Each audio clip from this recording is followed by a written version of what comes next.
Hello everyone. Sharad Institute of Technology, Polytechnic, Program of Electrical Engineering welcomes all students.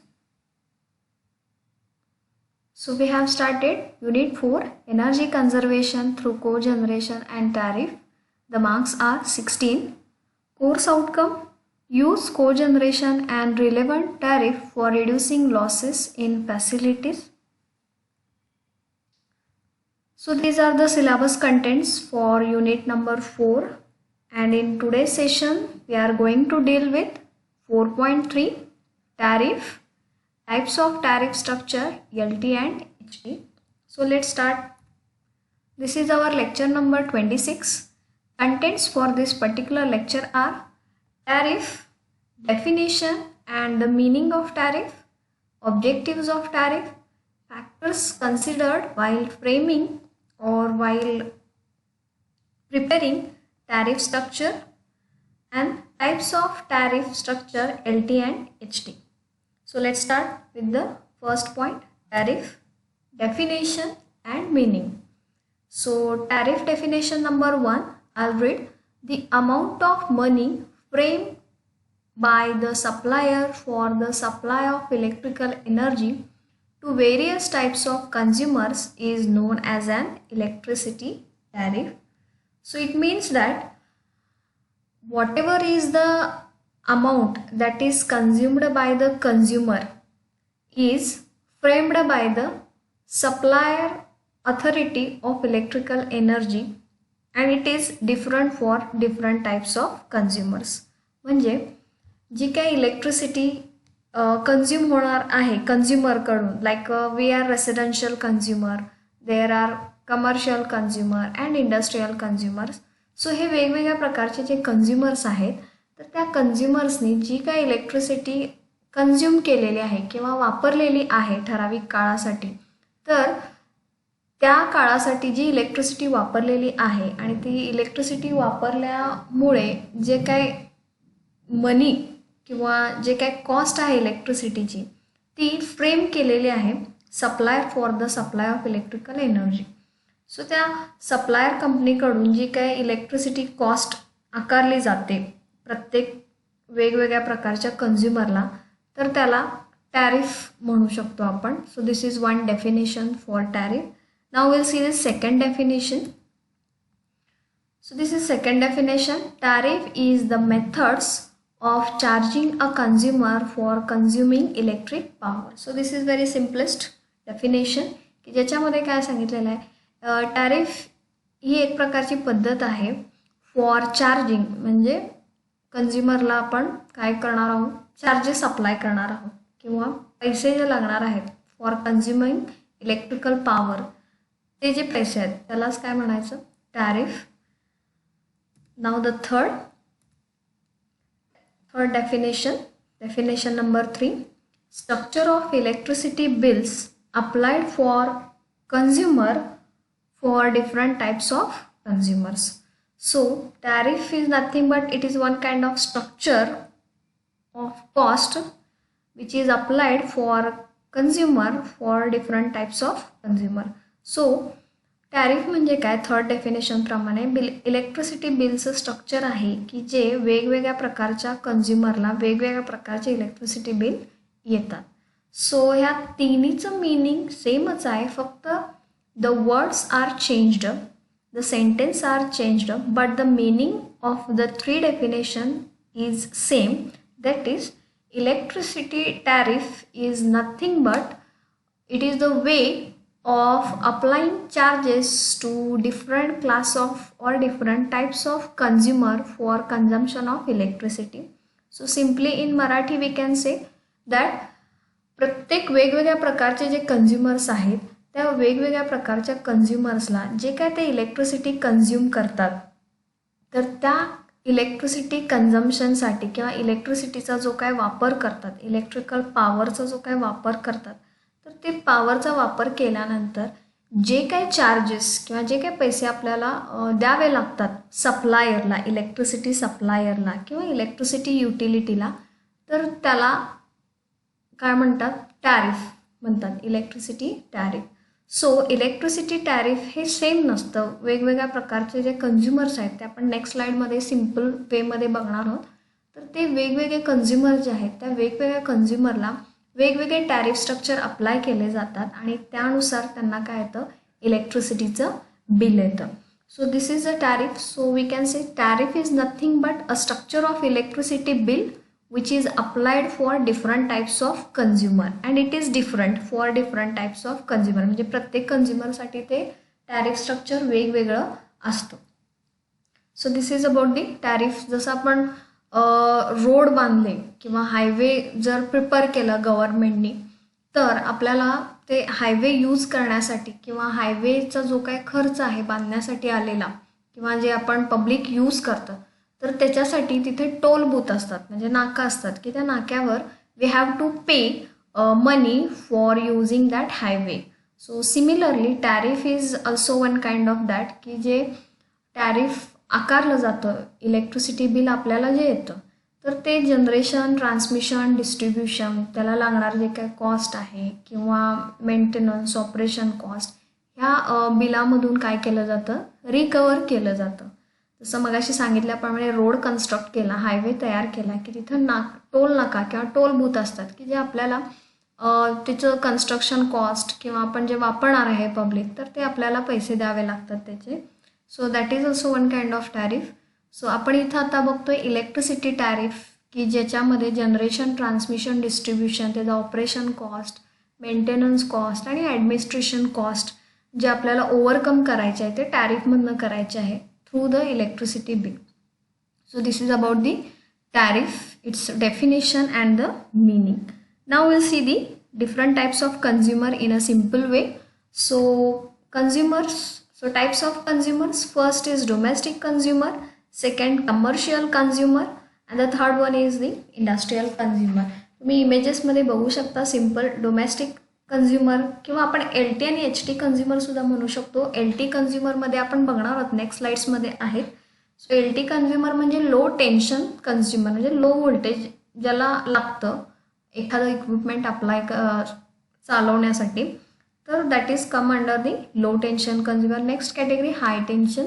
So high टेन्शनमध्ये ज्याच्यामध्ये व्होल्टेजची level जास्त आहे तर त्याला हाय टेन्शन कन्झ्युमर म्हणतात, to run the different appliances तो आहे. सो इथे सिम्पल वेमध्ये दाखवलेला आहे. डोमेस्टिक कन्झ्युमर म्हणजे रेसिडेन्शियल कन्झ्युमर, जे घरगुती आहेत, इलेक्ट्रिसिटीचा वापर करतात, ते comes under the domestic consumer. Now the commercial consumer. आता कमर्शियल कन्झ्युमरमध्ये काय येतं की छोटे छोटे मॅन्युफॅक्चरिंग प्लांट आहेत की ज्याची इलेक्ट्रिसिटी रिक्वायरमेंट कमी आहे बट डोमेस्टिकपेक्षा जास्त आहे, तर ते आहे. म्हणजे आता इथं वन पिकमध्ये दाखवलेलं आहे की इथं अपार्टमेंट्स आहेत, अ नंबर ऑफ अपार्टमेंट्स तयार करून एक टाउनशिप तयार केली जाते. तर त्या टाउनशिपला लागणारा जो काय इलेक्ट्रिकल सप्लाय तो रेसिडेन्शियलमध्ये येत नाही, कारण त्याची डिमांड काय रेसिडेन्शियलपेक्षा जास्त आहे बट इंडस्ट्रीयलपेक्षा कमी आहे, तर that comes under the commercial consumers. So त्याच्यामध्ये हे अपार्टमेंट्स आले, नंबर ऑफ अपार्टमेंट्स, टाउनशिप आलं. इथं मॉलचं एक मी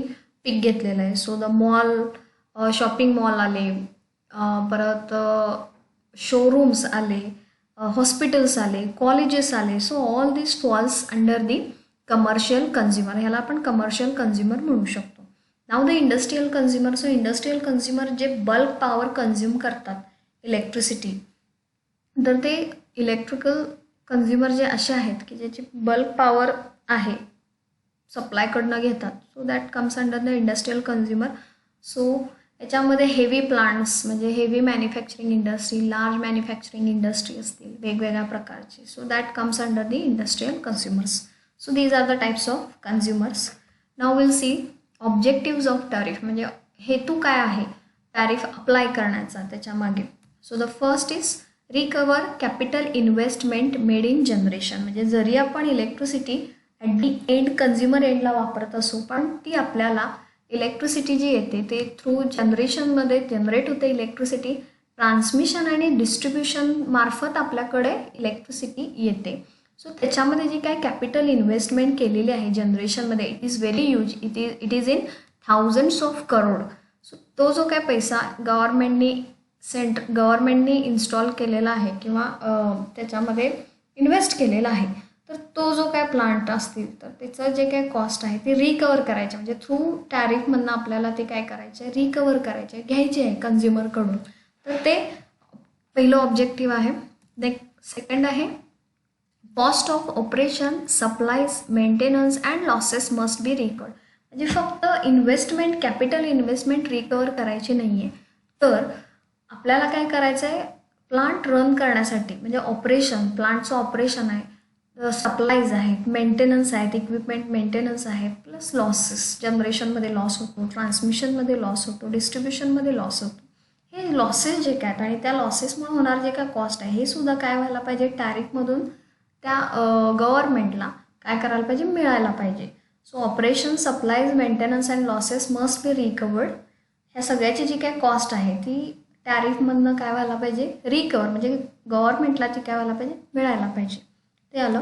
नेक्स्ट आहे the cost recovered must be distributed among the consumers.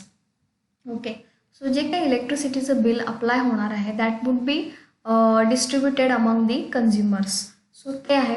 Next cost of metering, billing, collection and miscellaneous services must be recovered. म्हणजे through the tariff काय व्हायला पाहिजे, जे मीटरिंग होतं, एनर्जी मीटरिंग होतं, परत बिलिंग येतं, आपल्याला बिलिंग येतं, collection and miscellaneous services must be recovered. म्हणजे हे सगळा जो काही खर्च आहे मीटरिंगचा, बिलिंगचा, कलेक्शनचा, मिसलेनियस सर्व्हिसेस, हा सगळा जो काही कॉस्ट आहे तो टॅरिफमधनं काय व्हायला पाहिजे, ओव्हरकम व्हायला पाहिजे. सो हे 4 पॉईंट्स आहेत, ऑब्जेक्टिव्स आहेत, टॅरिफ अप्लाय करण्यासाठीचे हे जे ऑब्जेक्टिव्स आहेत. Now next, should have provision of penalty for low power factor. म्हणजे टॅरिफमध्ये अशी प्रोव्हिजन पाहिजे की ज्या कन्झ्युमरचा पॉवर फॅक्टर लो आहे त्यांना काय बसली पाहिजे, पेनल्टी. कारण लो पॉवर फॅक्टर म्हणजे काय होतं, याचा अर्थ आपण बघितलं प्रिव्हियस चॅप्टर नंबर 3मध्ये. सपोज कन्झ्युमरचा पॉवर फॅक्टर लो असेल तर काय होतं, लो पॉवर फॅक्टर म्हणजे काय होतं, करंट इन्क्रीज होतो. इन्व्हर्स रिलेशन आहे, पॉवर फॅक्टर कमी असेल तर करंट काय होतो, इन्क्रीज होतो. आणि करंट इन्क्रीज झाला म्हणजे कन्झ्युमरची डिमांड सपोज 10 किलोवॅट आहे आणि पॉवर फॅक्टर फार कमी आहे, तर 10 किलोवॅटपेक्षा जास्त काय करणार, ते पॉवर सप्लायकडनं घेणार. आणि म्हणजे लोड आहे 10 किलोवॅटचा सँक्शन केलेला ऑन पेपर, आणि पॉवर फॅक्टर कमी असल्यामुळे करंट वाढतो, आणि करंट वाढल्यामुळे पॉवर रिक्वायरमेंट वाढते. त्यामुळे 10 किलोवॅटपेक्षा जास्त ते पॉवर सप्लायकडनं घेणार. सो तिथं एक प्रकारचा लॉसच झाला. त्यामुळं अशा पद्धतीचे जे काही कन्झ्युमर्स आहेत की ज्याचा पॉवर फॅक्टर कंटिन्युअसली लो आहे त्यांना टॅरिफमध्ये प्रोव्हिजन पाहिजे की पेनल्टी आपल्या म्हणजे एक्स्ट्रा चार्जेस पे करावे लागतील जर पॉवर फॅक्टर त्यांनी मेंटेन केला नाही तर. जो गव्हर्नमेंटने किंवा युटिलिटीनं दिलेला आहे तो मेंटेन केला नाही तर त्याच्यासाठी काय करायला पाहिजेत, एक्स्ट्रा चार्जेस कन्झ्युमरला पे करायला पाहिजेत. अशी प्रोव्हिजन ऑब्जेक्टिव्स किंवा असे ऑब्जेक्टिव्स त्या टॅरिफमध्ये पाहिजेत. Now next, gain suitable profit on capital investment. म्हणजे नुसतंच आपल्याला सगळ्या कॉस्ट रिकवर झाल्या असं करायचं नाही. म्हणजे जनरेशन, ट्रान्समिशन, डिस्ट्रीब्युशन, परत मीटरिंग, बिलिंग, आणखी मिसलेनियस सर्व्हिसेस, ह्या कॉस्ट रिकवर करायच्या नाही आहेत. तर रिकवर करून आपल्याला तिथं काय पाहिजे, प्रॉफिटसुद्धा पाहिजे. So the gain suitable profit on capital investment. म्हणजे सगळ्या कॅपिटल इन्व्हेस्टमेंटमध्ये तिथं काय पाहिजे, सुटेबल रिटर्न्स किंवा सुटेबल प्रॉफिट पाहिजे, तरच काय होतं तिथे जे टॅरिफ आहे सक्सेसफुल झालं असं आपण म्हणू शकतो. Now next, discourage user from drawing higher loads than the contracted. तेच मगाशी सांगितल्याप्रमाणे कधी कन्झ्युमर जास्त घेतात पॉवर सप्लायकडनं की जेव्हा त्यांचा पॉवर फॅक्टर कमी असेल तर तेव्हा काय होतं, they draws more current from the supply which is not good for the consumer. कारण कन्झ्युमरच काय करणार आहे, इलेक्ट्रिसिटी बिल पे करणार आहे. जर त्यांनी पॉवर फॅक्टर मेंटेन केला नाही तर ऑब्व्हियसली पेनल्टी चार्जेस वाढणार, कन्झम्पशन वाढणार, हे सगळं कन्झ्युमरला पे करावं लागणार आहे. सो अशा पद्धतीचं टॅरिफ पाहिजे की जे कन्झ्युमरला डिस्करेज करेल from drawing higher loads than the contract. म्हणजे जेव्हा आपण इलेक्ट्रिसिटी साठी कनेक्शन घेण्यासाठी आपण जेव्हा अप्लाय करतो तेव्हा त्याच्यावर लोड तुमचा किती आहे, ओके, डिमांड किती आहे, तुमचं कॉन्ट्रॅक्ट डिमांड किती आहे आणि सँक्शनड लोड किती आहे आणि तुम्हाला ॲक्च्युअल मिळतो किती हे बघायला लागतं. आणि जर कन्झ्युमर सँक्शनडपेक्षा जास्त घेतलं, कॉन्ट्रॅक्ट डिमांडपेक्षा जास्त घेतलं तर ऑब्व्हियसली तिथं काय करायला पाहिजेत, एक्स्ट्रा डिमांडसाठी एक्स्ट्रा पैसे जे काय तिथं प्रोव्हिजन पाहिजे. So these are the objectives of tariff. थोडक्यात काय, टॅरिफ फ्रेम करताना किंवा टॅरिफचे जे काही ऑब्जेक्टिव्ज आहेत ते क्लिअर आहेत की जो काही खर्च आहे, generation, transmission, distribution, operation, maintenance, metering, billing, miscellaneous services, ह्या सगळ्याचं काय व्हायला पाहिजे, जे काही इन्व्हेस्ट केलेलं आहे गव्हर्नमेंटनी ते सगळं रिकवर व्हायला पाहिजे. प्लस नुसतंच रिकवर व्हायला नाही पाहिजे, तर there should be profit, forthcoming money म्हणू शकतो त्याला, की ज्याच्यामध्ये प्रॉफिट पाहिजे, की जो फ्युचर एक्सपान्शनसाठी काय केला जाऊ शकतो, तिथं प्रॉफिट यूज केला जाऊ शकतो. So these are the objectives of tariff. Now next is factors considered while framing the tariff structure. So आता टॅरिफ तयार करताना काय काय कन्सिडर केलं पाहिजे ते आपण बघूया. First, proper return is secured from each consumer. In addition, the tariff should bring forth sufficient money to enable future expansion to meet an anticipated load requirement. Okay, so the पहिला factor काय आहे की proper returns जे सांगितलं, म्हणजे invest केलेलं आहे ते इन्व्हेस्ट केल्यानंतर आपल्याला जे काय रेव्हेन्यू मिळणार आहे तर तो रिकवर झाला इन्व्हेस्टमेंट, आणि रिकवर झाल्यानंतर जे काय प्रॉफिट येणार आहे तो सफिशियंट पाहिजे किंवा सॅटिस्फॅक्टरी रिटर्न पाहिजे किंवा सॅटिस्फॅक्टरी प्रॉफिट पाहिजे. आता तो प्रॉफिट कशासाठी, तर तो जो प्रॉफिट आहे तो फ्युचर एक्सपान्शन, म्हणजे सपोज जनरेशनमध्ये आपल्याला आणखीन एक्सपांड करायचं आहे, जनरेटिंग प्लांट वाढवायचे किंवा आहे त्या जनरेटिंग प्लांटमध्ये आपल्याला आणखीन units, turbine generator units, boiler units, वेगवेगळे रिॲक्टर्स, म्हणजे it depends upon the plant to plant, की सपोज न्यूक्लिअर पॉवर प्लांटचं एक्सपान्शन करायचं असेल then we have to add reactor, boiler and again alternator, असे सगळे जे काय आहेत इक्विपमेंट ते आपल्याला ॲड करावे लागतील. सो हे कशासाठी, जर फ्युचरमध्ये आपल्याला डिमांड वाढली तर त्यासाठी आपल्याकडं सेटअप रेडी पाहिजेत. सो त्या सेटअपसाठी लागणारा जो काय पैसा आहे तो पैसा ह्या टॅरिफमधनं मिळायला पाहिजे. सो अशा प्रकारचं टॅरिफ स्ट्रक्चर पाहिजे की त्याच्यात सगळे कॉस्ट रिकवर व्हायला पाहिजेत. Plus there should be a sufficient profit for future expansion. Okay, now next, the consumers are encouraged to make more extended use of electricity. So ह्याच्यामध्ये काय सांगितलेलं आहे की कन्झ्युमर्सना एनकरेज केलेलं आहे, प्रोत्साहन दिलेलं आहे की टू यूज मोर इलेक्ट्रिसिटी. पण हे आता जुनं झालेलं आहे because nowadays all consumers are using electricity more and more. तर हा जो पॉईंट आहे, सेकंड पॉईंट, तो जुना आहे की ज्याच्यामध्ये कन्झ्युमर्सचा जो यूज आहे इलेक्ट्रिसिटीचा तो फक्त लाईटसाठी असायचा आणि जास्तीत जास्त कम्फर्टच्या इक्विपमेंट्स जे आहेत त्यामुळे डेव्हलप झाले नव्हते किंवा त्याचा वापर जो आहे तो कमी होत होता. पण आता nowadays more comfortable equipments are available in the market. So all consumers are taking those equipment for comfort and they are using. So second point हा जो आहे तो पूर्वी होता, आता तो वापरतच आहे. ते एनकरेज, आता कन्झ्युमर्स काय करतात, जास्तीत जास्त इलेक्ट्रिसिटी वापरतच आहेत. Okay, now third is the tariff should be simple and capable of easily explanation to the public. A complicated tariff may cause and opposition from the public. सो जे टॅरिफ स्ट्रक्चर आहे, म्हणजे रेसिडेन्शियल असेल, commercial असेल किंवा industrial असेल, तर त्यांचं जे काय स्ट्रक्चर आहे ते सिम्पल पाहिजे आणि ते जे टॅरिफचे थोडे पॉईंट जे काय असतील तर ते पॉईंट्स त्या कन्झ्युमरला कळायला पाहिजेत की बिल कशाचं कुठे लावलेलं आहे, म्हणजे युनिट्स किती कन्झ्युम झालेले आहेत, फिक्स्ड चार्जेस किती आहेत, युनिट्स किती कन्झ्युम झालेले आहेत, पॉवर फॅक्टरचे किती युनिट्स, म्हणजे किती पैसे आपल्याला पे करावं लागणार आहेत. सो हे जे काय आहेत तर ते जे पर्टिक्युलर्स आहेत किंवा जे पॉईंट्स आहेत बिलामध्ये, तर त्या बिलामधले पॉईंट्स जे आहेत ते सिम्पल पाहिजेत आणि ते कन्झ्युमरला ते लगेच कळायला पाहिजेत. किंवा जर कॉम्प्लिकेटेड टॅरिफ असेल, म्हणजे कुठले चार्जेस कुठं लावलेले आहेत काहीच कळालेलं नाही आहे, तर अशा पद्धतीचं टॅरिफ स्ट्रक्चर ॲक्सेप्ट केलं जाणार नाही पब्लिककडून. So tariff should be simple. Now next, the consumers are charged according to what energy cost. म्हणजे जे कन्झ्युमर्स आहेत तर त्यांना जे काय इलेक्ट्रिसिटी कन्झम्पशन करतात अकॉर्डिंग टू दॅट त्यांना एनर्जी कॉस्ट दिली पाहिजे. म्हणजे सरसकट सगळ्यांना एकच कॉस्ट लावलं जाता कामा नये, म्हणजे डोमेस्टिकला तेच, कमर्शियलला तेच, इंडस्ट्रीला. Okay, so according to their energy cost, energy uses, energy cost त्यांना अप्लाय केली पाहिजे. Now next, The consumers are encouraged to use power during off-peak hours and penalized for high loads demanded at the system peak by making provision for higher demand charges. Okay, so this is very important point. Fifth point, consumers काय करतात आता हल्ली off peak period आणि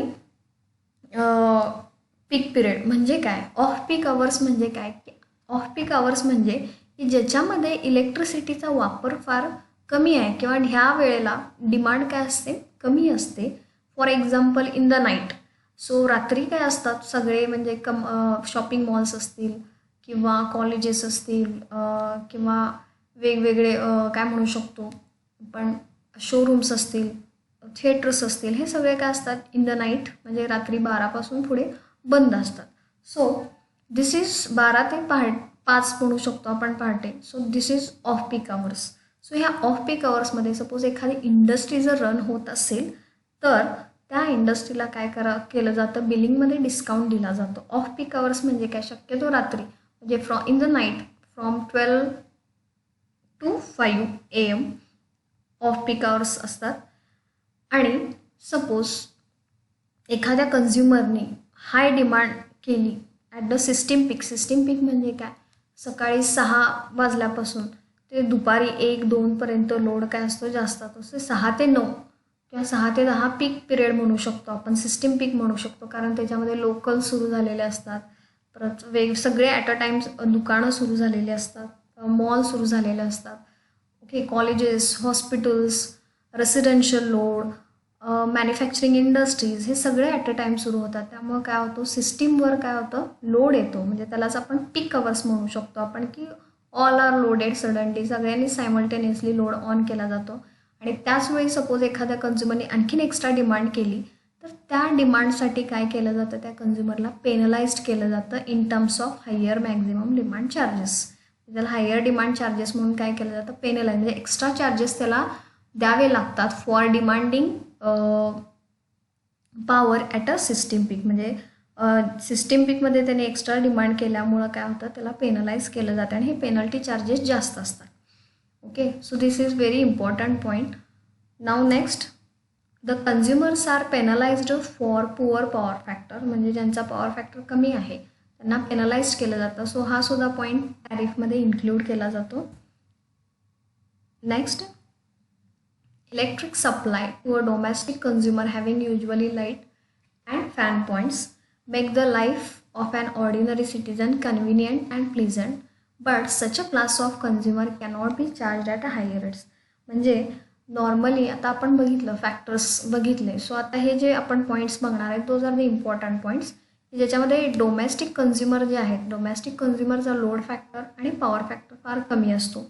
पण अशा कंझ्युमर्सचा power factor आणि load factor कमी आहे म्हणून त्यांना हायर रेटने चार्ज करू शकत नाही, बिकॉज बेसिक नीड आहे इलेक्ट्रिसिटी, की जे mostly domestic consumer light, fan किंवा एक मिक्सर असेल, हीटर असेल, एवढाच त्याचा वापर असतो, फार जास्त वापर नसतो. म्हणून आपण अशा कंझ्युमर्सला हायर रेटने चार्ज करू शकत नाही, because in India is a developing country.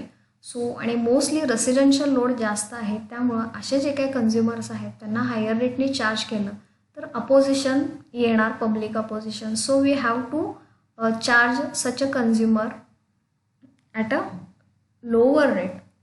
Now this is because in a welfare state like in India, the state has the responsibility to provide some basic necessities to citizens. म्हणून आपण त्यांना higher रेटने charge करू शकत नाही.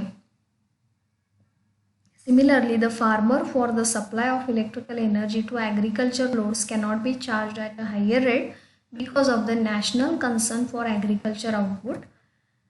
However, okay, so हा झाला second point. पहिला point काय झाला, रेसिडेन्शियल कंझ्युमरना हायर रेटने आपण चार्ज करू शकत नाही, though the consumer is having low power factor and load factor because of welfare. Okay, now the farmer म्हणजे आपल्या देशाचं जे काय मेन आउटपुट आहे, आपला भारत देश जो आहे Indian, the main nation output is from agriculture sector. So अशा जे काही कंझ्युमर्स आहेत ॲग्रिकल्चर सेक्टरमधले कंझ्युमर्स की जे इलेक्ट्रिसिटी पंपिंगसाठी वापरतात किंवा वेगवेगळ्या मशिनरी जे वापरतात त्यासाठी वापर होतो इलेक्ट्रिसिटीचा, तर असे जे काही कन्झ्युमर्स आहेत ॲग्रिकल्चर कन्झ्युमर्स त्यांना आपण हायर रेटनी चार्ज करू शकत नाही because the main nation output is from agriculture sector. So we cannot charge agriculture consumers at a higher rate. Now the third point, however, the consumers using electricity for extra comfort such as for air conditioning and for commercial purposes can be charged at a higher rates. जे basic needs आहेत light fan ह्याला आपण lower रेटने charge करू शकतो. But काही काही consumers जे आहेत for extra comfort they are using more electrical appliances like AC, heater. So हे जे काय आहेत तर असे जे काही कन्झ्युमर्स आहेत त्यांना एक्स्ट्रा कम्फर्टसाठी जे इलेक्ट्रिसिटी वापरत असतील तर अशा कन्झ्युमर्सना हायर रेटने काय करायला पाहिजे, चार्ज केलं पाहिजे. So all these are the factors that should be considered while framing a tariff structure. म्हणजे टॅरिफ स्ट्रक्चर फ्रेम करताना तयार करत असताना आपल्याला वेगवेगळ्या गोष्टी लक्षात घ्यायला पाहिजेत. टॅरिफ सिम्पल पाहिजे, इझी टू अंडरस्टँड पाहिजे. जे रेसिडेन्शियल कन्झ्युमर्स आहेत त्यांचे चार्जेस जे आहेत इलेक्ट्रिसिटीचे पर युनिट मागे ते कमी पाहिजेत. ॲग्रिकल्चर सेक्टरमधले जे कन्झ्युमर्स आहेत त्यांचेसुद्धा चार्जेस कमी पाहिजेत कारण मेन देशाचं आउटपुट जे आहे आपल्या इंडियाचं ते ॲग्रिकल्चर सेक्टरमधून आहेत. आणि जे लोक एक्स्ट्रा कम्फर्टसाठी काय करतात इलेक्ट्रिसिटी वापरतात त्यांचं काय करायला पाहिजे, आपल्याला हायर रेटनी चार्जेस अप्लाय केले पाहिजेत. So now types of tariff structure LT and HT, low tension आणि high tension.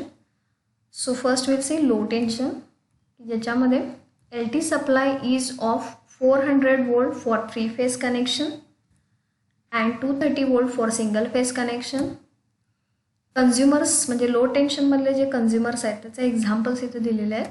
So and those are individual houses म्हणजे residential home, shops, small offices and smaller manufacturing units. हे सगळे कशामध्ये येतात, low tension कन्झ्युमरमध्ये येतात. So low टेन्शनचे जे काही voltage level आहे ते 400 volt, 430 volt, 415 volt असू शकतं, 230 volt असू शकतं. 400 volt 3 फेजसाठी आहे आणि 230 volt सिंगल फेजसाठी आहे. नाव हाय tension, HT supply is for bulk power purchasers who needs 11 kV and above, म्हणजे ज्यांना 11 kV आणि त्याच्यापेक्षा जास्त लागत असेल तर त्यांना हाय टेन्शन सप्लाय दिला जातो. आणि बल्क पॉवर ज्यांना लागते म्हणजे मोस्टली लार्ज स्केल इंडस्ट्री जे असतात, हेवी ड्युटी इंडस्ट्रीज, त्यांना HT कनेक्शन दिलं जातं. नाव कन्झ्युमर्स म्हणजे ह्या कॅटेगरीतले कुठले कन्झ्युमर्स आहेत, industries, big manufacturing units, big offices, universities, hostels and even residential colonies. म्हणजे रेसिडेन्शियल कॉलनीज मगाशी सांगितल्याप्रमाणे नंबर ऑफ अपार्टमेंट्स असतील, नंबर ऑफ टाउनशिप एकत्र केले असतील तर ते कशामध्ये येऊ शकतं, HTमध्ये येऊ शकतं for consuming bulk power. Now LT consumers are charge at a lower rates than the HT consumers. म्हणजे LT कन्झ्युमर्स जे काय आहेत त्यांचे चार्जेस हे HTपेक्षा काय आहेत, कमी आहेत. So this is about the types of tariff structure LT and HT. In the next lecture we are going to see the basic tariff structure which is applied for different classes of consumers. Thank you for watching this video.